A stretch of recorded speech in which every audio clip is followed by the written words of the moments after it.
Hi, everybody. Good afternoon. I'm Zinat Rahman. I'm Executive Director of the Institute of Politics, also an alumni of the university. Welcome to Alumni Weekend.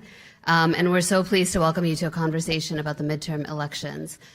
Before one of our students formally introduces our guests in a few minutes, I'd like to mention a couple of upcoming events we have at the IOP and go over some housekeeping.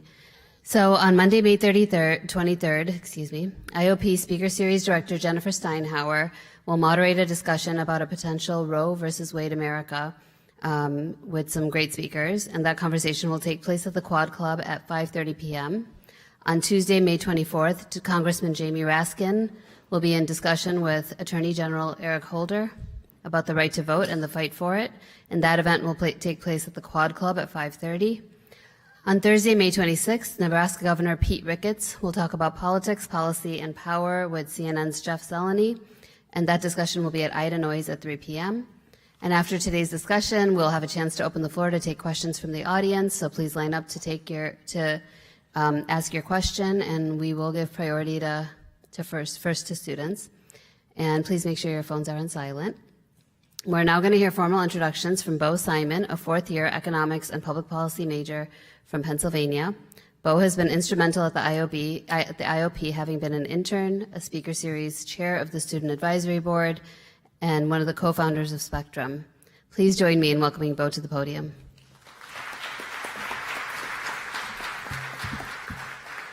Hello, everyone. I'm so excited to welcome you to the IOP's latest speaker series event, Who Decides? A preview of shifting voter power in the midterms. As Zinat mentioned, my name is Andrew Bo Simon. I'm a fourth year, and I currently serve as the co-chair of the Student Advisory Board. So before I introduce today's esteemed panelists, in addition to being the IOP's Alumni Weekend event, today is also the kickoff for the IOP's newest summer program, Project Battleground. This year's midterms are shaping up to be historically competitive and important, and we want to make sure that everyone has a chance to participate. So if you're a student who's passionate about politics, public service, and elections, and wants to join a cohort of students that are as passionate as you are and get paid for it, please apply. You can find the link to apply outside. So for today's event, we're keeping it all in the IOP family. First, I'd like to introduce former Senator Heidi Heitkamp. Before serving as Senator for North Dakota from 2013 to 2019, Senator Heitkamp was Tax Commissioner and Attorney General for North Dakota. She joined the IOP last winter as a Pritzker Fellow and now sits on the IOP's board. Next, I'd like to introduce current Pritzker Fellow, Sarah Longwell. Before coming to the IOP, Ms. Longwell was the first female national board chair of the Log Cabin Republicans and is also a top Republican strategist and now is the publisher of the Bulwark. Next, I'd like to introduce Amy Walter, former fellow and member of the board as well. Ms. Walter is the editor and publisher of the Cook Political Report and also the host of The Takeaway, and formerly served as political director for ABC News.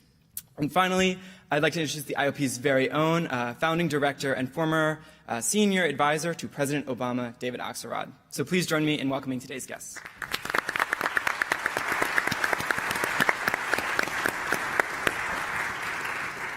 Thanks, Bo, and to Jackie Rosa, who I think was here somewhere, our co-chairs this year. Gee, this mic is, woo. And it's so great to be with all of you guys. I have a panel of shrinking violets here. Yes. But Amy, let me start with you. I got up this morning and I read your latest column. I think it was called something like "Can Democrats Turn It Around?" Spoiler alert: are there Democrats here? It was not good news for Democrats. It would send Democrats to therapists. Perhaps too many have them, which is maybe. That's the problem. But but talk about that. Why are things? Yes. Why are you so dark for Democrats? Hi, David. Hey. This is fun. Thank you for inviting me to be here. Really happy to be here. The beer tent also looks fun. So do we have access to that as non-alum? It is fun, or this. Okay. That's why this room would. That's why we'll be bringing. Yeah. So thank you for coming here instead of there. That is impressive, and it shows just how committed you are to our politics. I appreciate that. You'll be headed to the beer tents after. 100%. So midterm elections are different every year. but they're incredibly consistent every year, really going back, like 100 plus years. It's almost a given that if you hold the White House, you're going to lose seats in the House, the Senate, or both. So things have changed a lot in the world, even in the last 10 years, but even that has held up. I think the challenge we live in right now for Democrats is that it's not just that they have a historical reality in front of them, but then some other historical events or once-in-a-lifetime events that are happening concurrently. A pandemic that still has not been tamed, an economy that is right now experiencing, if you've only been alive for 40 years, once-in-a-lifetime level of inflation. And the pessimism we're seeing among Americans right now is pretty rare as well. I mean, Americans are traditionally more pessimistic than optimistic when you ask them, do you think things are headed in the right direction or wrong track? But the NBC poll has had 4 straight polls with 70% or more of Americans saying they think things are headed in the wrong direction. The last time we saw things this bleak was back in 2008, right before as we were going through the financial crisis, and before that, it was 1992, where you had 4 in a row. Again, both of those revolving around the economy, 92 and 2008. So we're in unique and, in some cases, uncharted economic waters on top of a pandemic. And then as the party in power, you have to decide, well, what are you going to do about that, right? This is a bad environment. The winds are in my face. You can spend a lot of time trying to convince people that things aren't that bad, which isn't going to work because, especially with inflation, you feel it. You cannot, this is not something that's only impacting people over here or people over there. Every single person feels that. And they get mad if you tell them that things aren't as right. bad as they think. I mean, it seems really condescending to say it's fine, it's transitory, whatever. So you have to acknowledge that. But the second is, it's really hard for the government to do much about inflation. It is the Fed's job. But even the things, and Heidi can talk about this too, even things that Congress could do, not going to really want to do, right? If you talk to economists, they say, well, one of the best things we could do is lift the tariffs off China, right? That would be good. That would help boost things. Or start collecting on student loans again. Exactly, or start collecting on student loans. Or bringing more immigrants in to help with our labor problem. Oh, does anybody want to do that? No. This is why economists and political consultants often come to blows. Right, the answers are there. So you have all of that on top of, and then the final challenge then for Democrats is, well, how can we make this race then? If we can't fix inflation, we can't make the economy better. The one thing that's really troubling people between now and the election, what else can we do? Well, we got to turn the focus off of how bad things are with the Democrats and being in charge and put it on the Republican candidates and how bad they are. And I think there's been a hope for a long time that Donald Trump is going to help that, right? Because he can't help but inject himself in politics. He can't help but, he's endorsing all of these candidates. He's still talking at length about the election being rigged and stolen. And Democrats are hoping that voters are going to remember that, are going to associate Republican candidates with that, except that he's not in the White House anymore. And it's not in your face anymore. He was a daily presence for most people, and he's not there. And so he doesn't bring that level of intensity to Democrats that he did when he was in the White House. So it's just across the board a pretty challenging experience. Should I say more? Or? No, I see people. There are Republicans who are, and then there are Democrats who are sinking into their seats here. Heidi, you've been on the winning and losing side of these things, and you're from a very tough state. Yep. But you were tell that story. This wasn't a midterm election, but it does speak to how national trends are really important. You talked about your own election and how much the president's standing impacted on your own chances? Yeah, so in 2012, when I ran, Barack Obama was not popular in North Dakota. I mean, that's an understatement. So how unpopular was he? When we did tracking polls and we followed how much could the headwind come at me as a Democrat and I could win, even though we knew that we would have the lowest percentage in the country for President Obama in his reelect. And so we would track, and at the point at which Barack Obama would lose North Dakota by greater than 22 points, I would lose. And so I knew that I could weather a 22-point differential which means that I could get 22% of the people who voted for Mitt Romney to come back over and vote for me. I mean, think about that. No one thought I could win, but we knew from our tracking and from our understanding, I had high visibility, high name ID, coming off, had a very unpopular, although didn't make mistakes the way Claire McCaskill's opponent did or Joe Donnelly's opponent did. So I knew that we could win if we kept it there. That's the headwind we could endure. Mm-hmm. Okay, so what happened in 2018? 2018, I'm running for re-election. My model was, if I deliver for North Dakota, 2 farm bills, community bank reform, which is critical to North Dakota, might not like it, but opening up oil exports for our oil industry. I had accomplished things that people quite honestly did not think that I could accomplish, aided by people in the Democratic caucus who wanted to help me deliver for the state of North Dakota.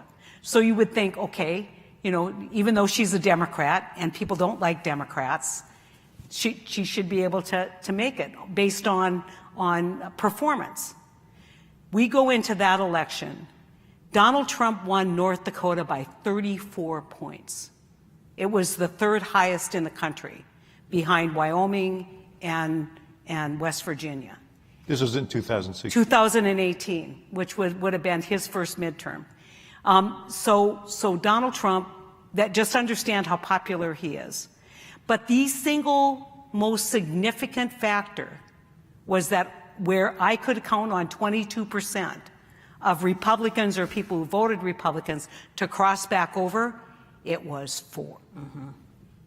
That's how polarized this has gotten. Now, I want to just comment on Amy's part, because if you say everybody's got an attitude, everybody's set on how they're going to vote, let's assume for a minute that people come to the polls and vote the way they voted in 2020. It's just stable, you know, and Donald Trump got a lot of votes in 2020. We're defending the Senate in states that we should win or overcome in the open seats. Even in North Carolina, we should historically have a shot. But what we're up against is a deflated Democratic base and an energized and angry Republican base who think that if only Donald Trump had gotten elected, we wouldn't be in this trouble. Mm-hmm. And they are motivated. What motivates people in midterms is anger. Do they think it's right? Do they think that throw the bums out? And so what I would argue in optimism to what Amy said is, number one, we thought we were going to win more seats in the House of Representatives, right? When Joe Biden, there was no coattails. We lost how many seats in the House, Amy? 12. We lost 12 seats. We thought we were going to gain 30. Mm-hmm. When we went into election night, we thought we were going to have many more Senate seats, although the Senate was tough that cycle, but we really believed that we were going to pick up seats. We lost seats down to 5 votes. So I would argue that some of the midterm failure that we would have, we've already experienced in the 2020 election. Yeah. And we have good candidates. The people left standing on our side are very good. Abigail and Elise, and I could go through the whole list of amazing candidates. The headwind is so overwhelming. And so if people are willing either to not show up and vote or to change their vote and say they were right, Donald Trump was the answer to our problems, I think that this is not going to be a good year for Democrats. Can I say one thing about Heidi, though, that I tell her this story all the time of being at an event with farm association leaders. And as I told you, I don't know anything about ag, so I don't know what category he was in. But he was from North Dakota. It was in 2018. I asked him about his senator, and he said, oh, she is great. Every time we come to Washington, she meets with us. She's done great stuff back home. Oh, wow. So you're going to support her? No. I'm a Trump guy. It's like, okay, all right. So she's not done anything wrong. Yeah. In fact, you actually like her. So there are people who will go and, it's not you, it's well, I mean, labor. let me ask Sarah about this. Are there swing voters these days? I mean, we've become so tribal in our politics that the number of swing districts is what, 33 now? Down from 51 or 55. In the last cycle. That means districts where the presidential race was within 5 points. So how much play is there in the electorate? I still think there's lots of play. And I guess I'll be the Republican up here who's going to make the more optimistic case for the Democrats. And it's because the Republican Party, you may have noticed, they're not sending their best. And look, I watched Virginia happen. There was a huge swing, but went against Democrats there was a 10-point swing, 12-point swing, where Joe Biden won by 8, and then Youngkin won by 2. So those are swing voters. How much is that a function of people who voted one way voting another, and how much is it a function of disparate turnout, which is what both these guys were referencing? So I think it was a combination of the two.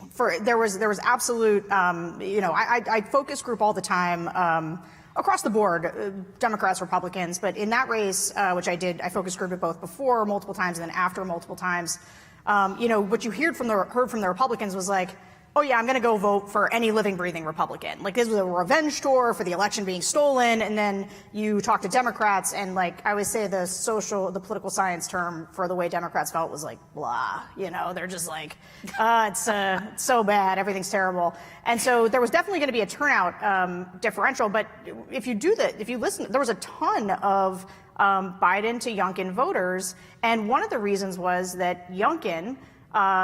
People, McAuliffe ran this referendum on Trump, and people that worried people. But then they met Glenn Youngkin, and they were like, "This guy's not Trump. I don't believe that." And he also localized issues. He localized a bunch of issues, and look, people. There's always like a moms thing, right? There's always the soccer moms or the military moms or whatever. I mean, I think there was a sort of a COVID moms thing happening, more like COVID parents, where around education, where their kids hadn't been in school had been disrupted, people were super frustrated. There was a bunch of other kind of social issues, cultural issues that were going on in Virginia that moved things. But the point is that yes, people can swing, and that candidates really matter. I read this, you said this recently, and I think it's really true.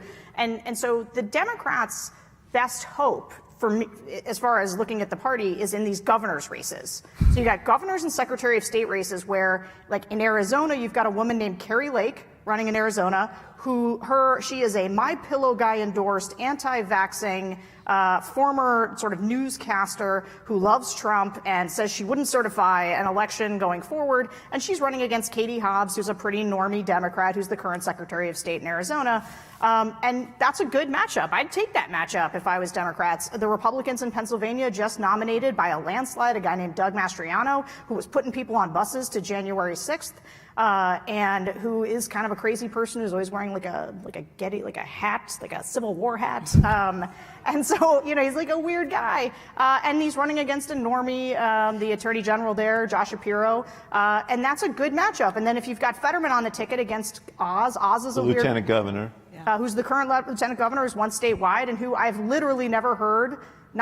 Only Donald Trump is the only person I hear candidates talk about with as much love as Democrats talk about John Fetterman with. And I also think John Fetterman has this weird ability to potentially pick up some Trump voters. I also heard in a focus group Trump voters say that they might vote for him, a couple people. That never happens anymore. So I think that there, yes, are still swing voters, and I think that candidates really matter, and that the Republicans' big weak spot here is going to be putting up, especially in governors and Secretary of State races, a bunch of really weak candidates against some decent Democratic candidates, and there might be a Senate race or two. And so while the underlying fundamentals are really against them, and the House is definitely gone, it's these individual races are going to matter, and some of it's going to come down to, like, there's still a lot of time left. Can Democrats, I haven't seen evidence that they can do this yet, but I would like to see evidence that they can prosecute a case against a bunch of these Republicans who are outside of the mainstream. I talked to a lot of swing voters, and it's true, like, Trump is on the ballot for the people that he attracts right now. He is not on the ballot for the people that he repels. But these candidates are not Glenn Youngkin candidates. They're super Trumpy in their own right. And so can they repel these swing voters? I think that is possible, but Democrats are going to have to get their, like, political big kid pants on a little bit here and, like, do a better job of making the case. Yeah, not their habit. But can I ask you, Amy, I think that a lot of Democrats, and Heidi would probably agree with this, agree with your assessment that the best chance Democrats have in 2022 is Republicans, and that Republicans may make it more possible to win despite these headwinds. Is there a point at which that becomes irrelevant? So we have this conversation all the time. I'm sure we've had it. Thinking about worst candidates of the past, right? Ones who pulled defeat from the jaws of victory. We saw some of that in 2010. We saw that in 2010. We saw that in 2012, where I was on a panel after the election with a Republican consultant. She said, yeah, I knew we weren't going to be winning these certain Senate races when someone came up to me and asked me, now, can you remind me, who's that candidate you guys have, the one who made those rape comments? And she goes, and when I had to say which one, I knew we had a problem with our candidates. So, but the conversation we're having is, if those candidates were on the ballot in 2022, would that be disqualifying? Did Trump really, I hate this term Overton window, but did he move the ability for candidates to be able to, right, on sexual assault? On everything. You can be anything now, and it doesn't matter, because this person can be the worst person in the world, but at least they're not a Democrat. This person can be the worst person, at least they're not a Republican. I don't know that I firmly believe that. I do think that candidates still matter. I do think that voters are able to make distinctions. Now, it's easier to make a distinction with the governor's races, which I agree with Sarah that Democrats, I think, are going to do a lot better in governor's races this year. One, because of the issues that Sarah brought up, and two, especially because so many of these are in swing states or bluish purple states, the issue of abortion, which is going to come to the states. And so candidates on the Republican side who are running on the no exceptions, we're going to put it in the Constitution, that is going to be a significant problem. And you can sort of see that in the way in which the Republican leadership in Congress is talking about this issue, which is to say hardly at all. So they really don't want this. So this is the point where we don't kind of define the differences very clear for voters, right? So Chuck Schumer puts on the floor of the Senate alleged codification of Roe v. Wade. There's a whole big discussion. You know, instead of saying, look, we're going to define them by putting Plan B, which is the morning after pill, we're going to put that on the ballot, right? So if Chuck had taken a Plan B vote and the majority or most of the Republicans had voted against the morning after pill, that's a defining vote that tells you what the difference is between the two political parties. And I get the need to reinstate and to protect Roe v. Wade. I've been pro-choice my whole life, but it's bad politics when you don't define the differences. So you want Build Back Better instead of putting $35 cap on insulin prices, right? There's tons of ways that you can create a legislative agenda that is defining. It may not do big things, but it tells the voters what the distinctions are and the differences. And when it's not brought simply, it is irresponsible and it's illogical, and voters say, I don't know, they're saying this and they're saying that, I don't know what's true. But I know that my gas prices is $6 a gallon, so out. Yep. Yeah, and we should point out that the Michigan Consumer Confidence Index was at 90 in March of 2021. It's now at 59, which is a huge indicator. Quite low. Sarah, you do this wonderful podcast. It's fantastic, by the way. The focus group. You should all subscribe. And so you, as you point out, you're doing focus groups all the time. Do you think that the Supreme Court decision on Roe versus Wade has the potential to galvanize voters who would have sat it out and are more inclined to vote Democrat than Republican? I don't, and I haven't been bullish on this from the beginning. And look, again, it goes back to the ability of Democrats to prosecute the case. So I very much agree with Heidi, and I would like to just take this moment to say if Chuck Schumer holds one more show vote, I'm going to lose my mind because these are not defining things. There is an offense strategy here that nobody seems to be sort of galvanizing. Like if Democrats can prosecute a case, one of the things that's super interesting about Donald Trump and the people who voted for him. So in going into 2020, one of the main people that I did focus groups with was college-educated suburban women. And a lot of them voted for Trump, but a lot of them were in our kind of swing voter, people that were persuadable to get for Biden. But one of the things that was always interesting about people who voted for Trump was that they actually liked the fact that Trump was more socially moderate. And so there were a lot of pro-choice people who voted for Donald Trump who saw him as a social moderate who wasn't demagoguing a lot of things like abortion or gay marriage. And so the question is like, this should be an issue where you can get people to care about this. But I think the problem is that the way that the leak happened actually really matters psychologically, because it wasn't this shock to the system. It was like a confusion. And so nobody's been able to kind of marshal the pushback yet, because it hasn't exactly happened. And so I just think it's created this muddled environment in which, and I have a sort of a much longer thing on this that I guess I don't want to do, but the contours of abortion have changed. I never hear it come up. Like I never hear it come up in focus groups, not among Dems. The only time it comes up is among Republican women who say, I'm pro-life, so I could never vote for a Democrat, and that's why I held my nose and voted for Donald Trump. And so my concern is that it matters a lot to some people, but it is not a high salience issue broadly. And because it has happened in this weird way, I just think Democrats haven't figured out how to seize it. Although it's not, we don't know how it's going to happen. There's going to be a decision at some point. Either it will be what is expected or it will be something else. But if it is what's expected, presumably that will be another milestone in this. But go ahead.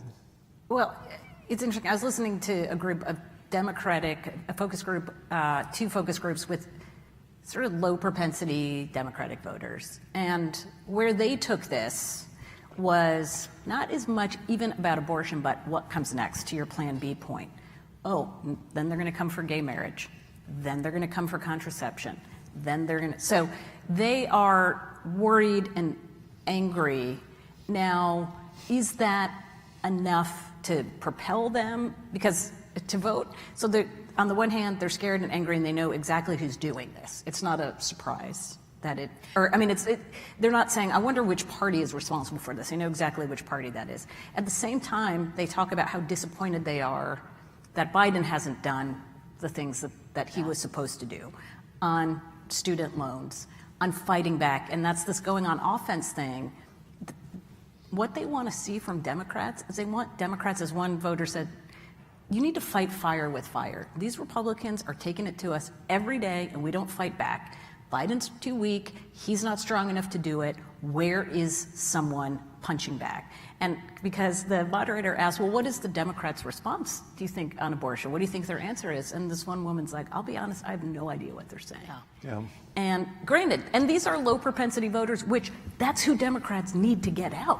right? These are voters who came out No, to Heidi, vote against them. let me ask you something about this. I know you got a thought there, but I wanted to jump in before you expressed it. This speaks to a larger problem, which is that these problems that are driving voters right now are not easily solved. No. And there is a sense of sort of futility around. I think, Biden passed this bipartisan infrastructure bill. He did pass the Rescue Act. I think a lot of people would give him credit for his handling of Ukraine. But there is this sense that things are out of control, and that there's and of futility, and as Amy said, maybe weakness. What do you do about it? Because he's at 41%. Right. So here's the problem. Biden had to make a bigger first impression. So he won because he wasn't Trump and he wasn't leading the pandemic. Seriously, that's why he won. Trump got 74 million votes and won the states. So let's just calibrate this. It wasn't a big Biden victory. They weren't voting for Biden, but he had a chance to kind of come out of the blocks. He did a couple things right. He addressed the pandemic, did this, but which led to arguments that you're driving inflation, even though deficit spending was at record highs under Trump. And so they never pushed back on that. And he tried the bipartisan thing, right? I'm the peacemaker. Everybody loves me. I'm, everyday Joe. Instead of fighting for a narrow agenda that was defining for his presidency, he thought he was FDR and went out for the big enchilada saying, I can get it all. It was a tactical, huge mistake because he needed to prove his mettle and his energy early on.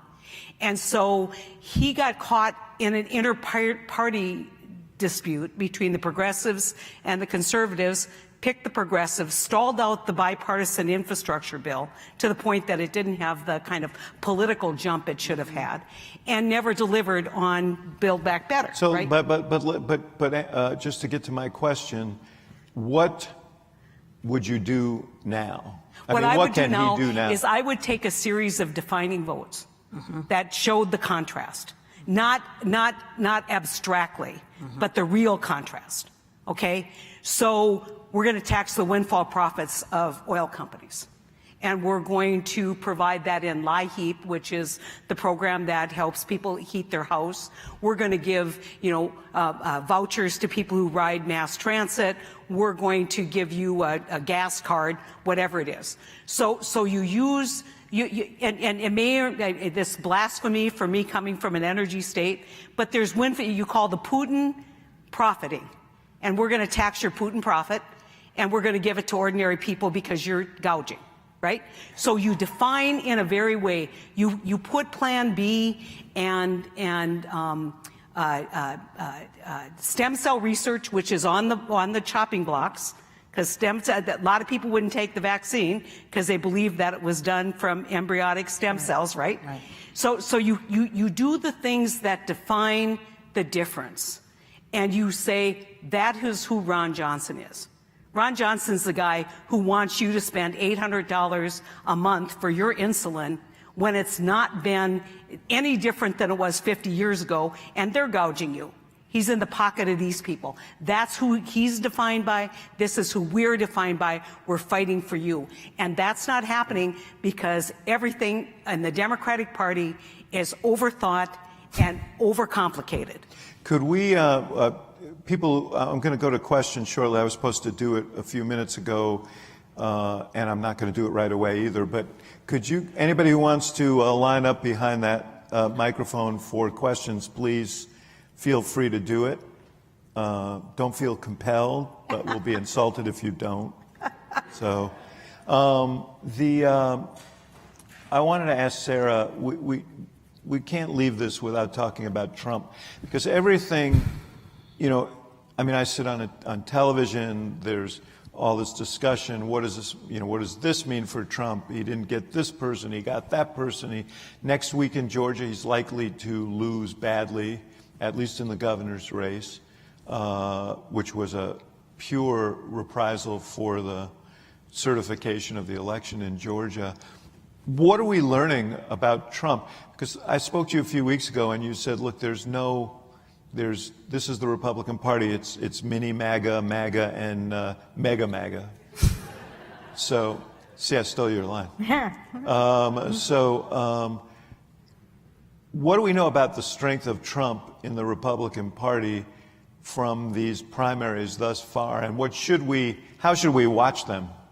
Yeah, I mean, look, we're going to go through this primary cycle, and all the stories are going to be about Trump's endorsements and his relative strength in the Republican Party based on these endorsements. And people are going to take their microscopes, their magnifying glasses out, and they're going to be like, Georgia, Kemp won. That means that, Trump is his grip waning on the Republican Party. And the answer is no.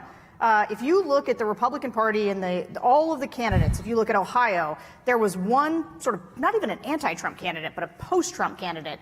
He came in third place. He got about 20% from the suburban areas. You look at the Pennsylvania race, it was 30. Sorry? Oh, I'm sorry. Matt Dolan? Yeah. No. Keep going. Anyway, if you look at the Pennsylvania race, it was MAGA, MAGA, MAGA, MAGA, right? It was, even the fake non-MAGA candidate, David McCormick. Counterfeit MAGA, yeah. Counterfeit MAGA. Yeah, they're all, so like Trump, the whole party has moved 10 steps Trumpward, and the candidates going to emerge are going to be incredibly Trumpy. And so the idea of like whether or not, like Trump, he's only endorsing one person in each race, but all of the candidates are endorsing him.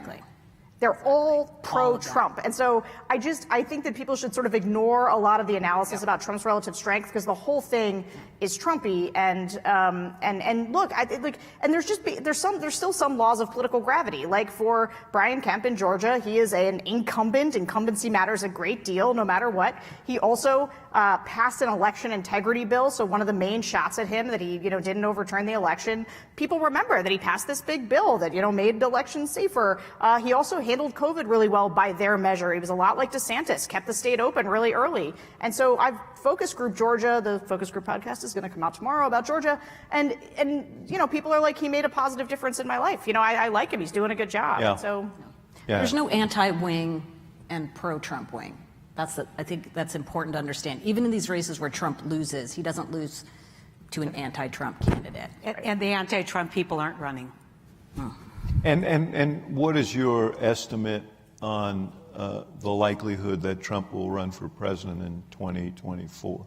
I think the chances are really good. That's what he tells people. He tells people he's going to run. Now, some of that is that it's very important to him to maintain his grip on the Republican Party and to make sure that he is seen as the head of the party. I think it also happens to be true, but it's important to him to be seen that way. So he would not suggest that he wasn't going to run. So, but I think some of it matters about what happens in 2022. It's why these governors' races are so important. If you take a democracy frame and not a partisan frame, these governors and Secretary of State races, Trump has handpicked Secretary of States all over the place who he thinks would not certify elections for him. And so if a bunch of them lose and things are not as stacked for him, if he comes out of this, because again, I think, he has endorsed people who took winnable races for Republicans and now have made them toss-ups and or lean D in the case of governor of Pennsylvania. And so if he comes out looking weaker because a bunch of winnable seats lost, that's the kind of thing that doesn't help him as much. But I think he has every intention of running. And like the idea, and I think Biden says that if Trump runs, he's going to run. The idea of rerunning the 2020 election between these two octogenarians. No one in America wants bananas. Look at how excited you all are. Yeah. It's 160 years of experience. Can we take a question? Hi, my name is Divya Marothra. I'm a first year at the college studying business economics and political science. I actually really enjoyed your conversation about, Democratic's messaging about specific votes. Most recently in the House, they voted on the baby formula shortage, so funding the FDA. I believe it was about 192 Republicans in the House that voted against it. Part of it is like these defining votes that sometimes do happen, but the flip side is that Democrats aren't messaging that there are 192 Republicans that chose not to vote to help, people that are mothers that don't have access to baby formula right now. So what can Democrats do on the messaging end, as opposed to just, having these votes, but now messaging in the media, in town halls, in front of their voters? This is what the Republican Party is looking like, but this is why you need to vote for me. Heidi?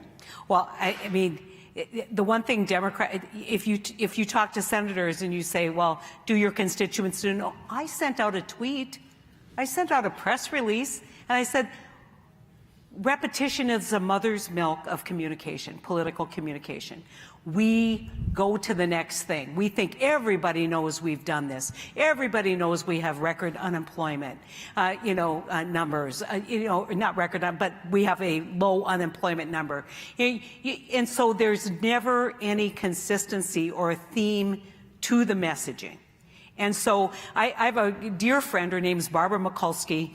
Barbara is a prickly, anybody who's ever dealt with Barbara, but Barbara loved me for some reason, probably because I grew up a lot very similar to she did. But she would say something, she said, the Democrats do best not when they're just talking about the macroeconomic issues, but when they're talking about the macaroni and cheese issues. We need to message the macaroni and cheese issues, and we don't do it. And I have two very liberal colleagues who have started a caucus in the Senate called We Suck, because the Democrats can never seem to deliver a message that it has any staying power. I just want to make one comment before we take the next question. Well, two really. One is, it's too bad repetition, you said it's the mother's milk of politics. It's too bad it's not the baby formula of politics, because with repetition you could produce what America needs. We're all in the puns. But the point I want to make, and this is really a point about both parties, I think the impression a lot of Americans have is that a lot of what goes on in Washington is about positioning the other party for the next election. It's not really about solving problems. So I take your point, and I think Democrats could be more artful, but there is an enormous amount of cynicism about politics generally, because there is a sense that too often it's about gaining political advantage for one party or the other party, and less about solving problems. And I think I would venture to say, if there are a lot of young people here who get frustrated with the lack of solutions, and so we're talking about an election. I asked you a question. You gave a good answer from a strategic standpoint about what needs to be done. But I think we all ought to be sensitive to the level of cynicism there is out there about this whole circus that people see politics to be. I also think it's challenging when you're the party in power and there's a problem, you're supposed to be able to fix it. And so saying, well, Republicans voted against it, it just, for voters, they're just like, oh, okay, well, so what? You're in charge. Make it happen. Yeah, but how do you know that $35 insulin won't pass? Right. Take the vote. Yeah, well, passing something would be good. Passing well, that's would be my good. point. My point is, put things on that the vast majority of people say, yeah, that's a really good idea, and pass it. Yeah. How do you know you won't get 60 votes? Yeah. You don't. But when you make this a binary kind of, you go in your corner and I'll go in my corner, as opposed to what's the moderate middle that we might be able to advance. And if you vote against baby formula, here's a great example. They voted against baby formula theoretically so that they could hang the Democrats with the responsibility of having a shortage of baby formula. That's pretty cynical. Yeah, no, I'm not saying, I'm not absolving any party here. But well, let me take another question here. I don't want to deprive. We got people waiting. It's good. Hello, thank you all for coming and for your great insights today. My name is Sarah. I'm a third year in the college, and I had another question for Heidi, also kind of related to democratic messaging. You mentioned how the Democratic Party right now really needs candidates who are going to have direct initiatives to push back and fight back against the Republican agenda. Do you think that means that appeals to bipartisanship should be off the table for the midterm elections? Absolutely not. I mean, I think that when you are arguing about solutions that could fit in the middle, let's take climate, okay? Climate's a great, I think anyone who has studied climate knows that we are not by 2030 going to be exclusively renewable. I mean, we're going to need nuclear, we're going to need clean natural gas. There is space in the middle that you could formulate a policy and say, I'm going to be pro-climate. We can do natural climate solutions with farmers. They're ready for it. But when the religion on the other side is climate's not a problem, then you draw the contrast. I'm not saying that we're going to be 100% green and that you have to do all these renewables, but I'm saying we can develop clean energy. You have to be clever. David and I talked yesterday to a young man who wants to run for the legislature. And, you know, a lot of blah, blah, blah. That's what I call the Democratic messaging. It's blah, blah, blah. And I said, why don't you say you're going to reduce the tax burden on small businesses by taking away the collection responsibility for mom and pops who have taxable sales less than $50,000? Guess what? The moms and pops who have taxable sales less than $50,000, they're going to nod their head. You know, in politics, the sweet spot in America, when you're talking about an issue, is when half of the audience is gone, yeah, that's a good idea. And it's one of the reasons why I've been successful in a small state, because I've had to reach to the middle. I've had to think about what's those policies that can get broader support. And when perfect becomes the enemy of good. Student loans is another great example. So if I had student loans today, I wouldn't talk about forgiving student debt. It's not popular. I would talk about reducing interest on student loans retroactively. Student loans, the interest rate is 6%. A lot of people never pay it down because it compounds. So if you said that's usury, especially when the Fed's borrowing at less than 1%, we're going to write down the interest and apply the excess interest that you've paid over the last 10 years against your principal. And then I've got the argument that you paid your student debt. I'm just adjusting what was inequitable to begin with. So there's a way to fashion the dialogue around these issues that you get half the audience nodding their head as opposed to, not going to do that. And can I just say, it's not just messages, it's also messengers. Like, if I had to say, like, one of the things that I think is the huge Democratic weakness right now is that there is not an army of surrogates out there making the case, going on offense. Heidi should be on TV a lot more, making these very good arguments, going all the time. You need a face of the Democratic Party. Like, Joe Biden, for various reasons, seems to do a lot of his pitches at 2 o'clock in the afternoon. Kamala Harris is like nowhere to be seen. One of the main things you hear from Democrats in the focus groups is, why don't I see Joe Biden more? Why don't I see Kamala Harris more? Well, like, where is everybody? Where is everybody out there pitching this agenda, telling people what they've done? People have no idea what was in BBB, but they also don't know what was in the American Rescue Plan. They don't know what was in the infrastructure bill. Like, there were things, to your point, that got done, but nobody's out there relentlessly selling them. And it's allowed for this, you can just feel all the energy being sucked out because everyone's got this fait accompli that we're all doomed. But, like, you got to go on offense. But you also have to have a plan. David's right. You have to have something that people believe could, in fact, pass and be successful as a strategy. Can we and I should point out, you're an alum, obviously. I should say class of 76. Is anybody here from the class of 76? They're probably not in this group. You are. Did we know each other? Anyway, go ahead. My name is Colin Smith. I'm actually an alum of lab school. And there's an elephant in the room that you've not been talking about, which is voter suppression and the gerrymandering issue. And it seems like that's the real headwind that the Democrats have to face, along with not having charismatic representatives. So it seems to me like the hope for Democrats is people like Stacey Abrams and John Fetterman. What do you guys think about that? Amy? I get this one. So there's no doubt that gerrymandering plays a role in this. We just discussed the fact that there are not many competitive districts. In some ways that actually works to Democrats' benefit because they've shored up. Part of gerrymandering is also keeping your incumbents safer. And remember, Democrats did a lot of their own gerrymandering. They just happened to get thrown out by the courts because the judges weren't in on the joke that when Democrats said we don't like gerrymandering, that they meant it, right? The challenge we have with gerrymandering isn't even how lines are drawn. It's where people choose to live. There used to be rural Democrats. When I came to Washington, there were 2 Democrats from North Dakota. There were 2 Democrats from South Dakota. There were 2 Democrats from Louisiana. There were 2 Democrats from Arkansas.